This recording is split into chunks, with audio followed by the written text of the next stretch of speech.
Hey guys, Lytham from Blackpool Honda here, and today we have a Civic SR. Of course, this is a 1 litre turbo and it is the CVT model, meaning that it is automatic. Now of course this car does come with 17-inch tinted diamond cut alloys. Of course I will go into each and every alloy just so you can get an idea of what condition they are all in. So you give a quick video walk around of the car as well. And of course run through a few little details, including the rear parking sensors on this car, of course reversing camera which is just there, and of course in the boot where there is plenty of room. Of course we do have the 60/40 split folding rear seats which do fold flat with the level just there. Of course we have also got your privacy shelf just there, and under here a 12-volt power outlet. Of course moving round, showing you the rear alloy just here.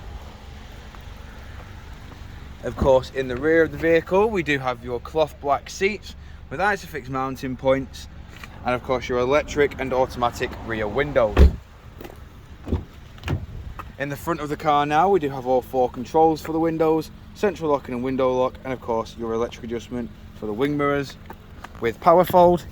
Of course inside now we do have your electric handbrake with brake hold, Econ stop start, and of course your CVT automatic gearbox. Of course we also have dual climate control which can be operated via the touchscreen display. On this touchscreen display you also have all your various media sources just here. We've also got your satellite navigation, and last but not least your Bluetooth hands-free. On the left hand side of the steering wheel all the stereo is controlled here.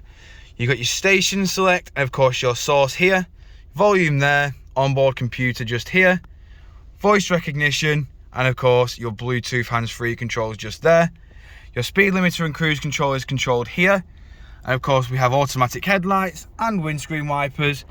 And while we are here I'll just quickly show you this car has done 11,848 miles. Moving back outside the vehicle now, showing you the last remaining alloy just there. Of course with this vehicle being petrol it is compatible with the E10 fuel that the government is currently rolling out. But if you require any further information on this car, don't hesitate to get in touch with the dealership. One of our sales team will provide you with a personalised video. We thank you for your time and we hope to hear from you soon here at Blackpool Honda.